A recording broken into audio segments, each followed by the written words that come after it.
Awkward beginners. I see you, bro. Awkward beginners in the building. What is a grid worker? What is the grid program? From my investigation and research and speaking to people that I know that was in the grid program, there are several levels of the grid program. You got your lower level grid program workers, that are doing work in the community like crosswalkers, working with the parks and recreation.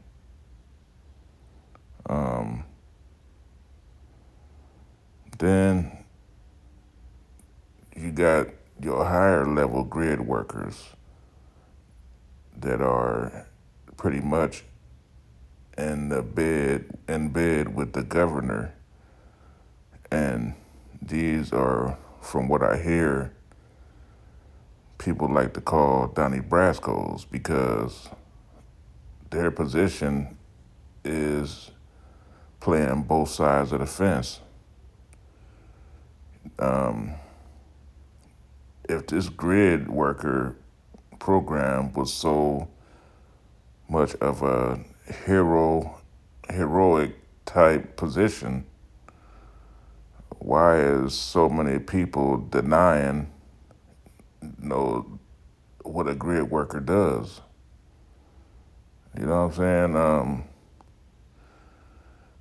You know, why are they denying working with the police? Why are they denying the BlackBerry phone?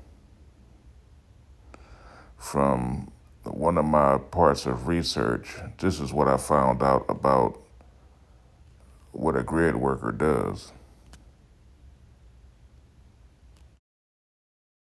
Yes, G.R.Y.D, Mayor's Office of Gang Reduction and Youth Development, workers collaborate with the city police in Los Angeles.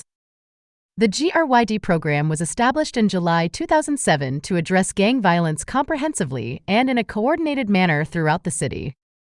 It implements a comprehensive strategy across designated G.R.Y.D zones, which are areas affected by gang activity. These zones cover 23 locations in Los Angeles. G.R.Y.D provides both gang intervention and prevention services, along with community engagement programming and other initiatives.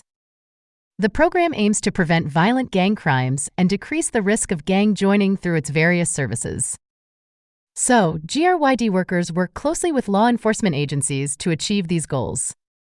If you're interested in job opportunities related to G.R.Y.D, you can explore current openings on the City of Los Angeles Personnel website.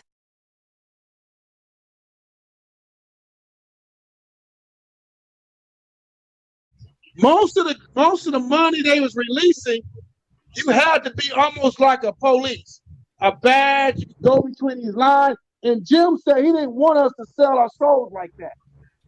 That's why Jim stayed away from a lot of them contracts, because you got to literally sell your soul on a lot of them contracts.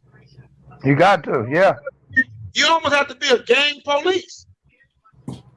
Yeah. That's how they doing it too, though. They not playing. They not. And A lot of brothers don't even see it today like that, like we seen it then. yeah, and these guys are still biting and took that little money.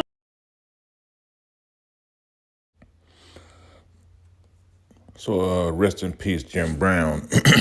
As resilient as he was, and as much as he was involved with the community with the American program, why did Jim Brown stay far away from this grid program? I tell you why, because a lot of the lower level grid programs don't even know what the higher level grid program workers are doing. You know, they keep the information away from the lower level ones, the ones that are working at the park and recreation, the ones that are street walkers, the ones that are cleaning up the neighborhood, the ones that are removing graffiti.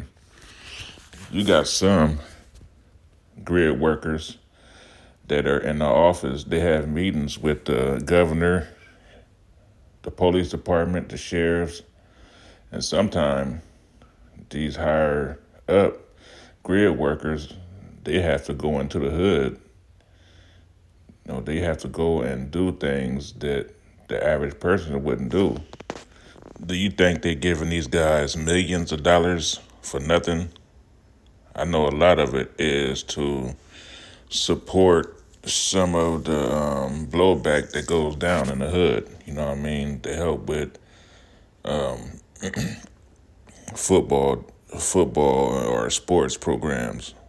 But a big part of that 1.6 million, 1.3 million a year budget is because they're going above and beyond. They're going to the hood. They're writing down what they see. They're taking information. They're reporting back to the city. So, with this GRID program title, there's a lot of things been going on in the media with 600, Big U, Avalon Blue, and 600 kind of opened up the can of worms, and now it's starting to make people think, well, what are these grid workers doing? Are they using a face card that they have in the hood to get as much information as they can to take back to the city? Or they having a blind eye to the things that's going on in the city, in the hood, in these communities? Are they playing both sides? Are they backsliding? We as a people, we just want to know what they're doing with the power that they have, in the community. Because over the years, we've seen Big U do big things, man, for the city, for the football program, for the parks and recreation, for the homeless program. And there's been a lot of rumors going on now with this 600 character. And, us as a people, we want to know that, is he really using his position in the hood to help the city, to help the GRID program, you know. And either way it goes, like I say, I'm not a street guy, and I'm a taxpayer just like anybody else. I just want to know where our tax money is being spent and how this situation works, as a citizen. But this is the end of part one. Come back and check out part two in probably like 2 weeks. Thank you. Awkward beginnings. I see you, bro. Awkward beginnings in the building.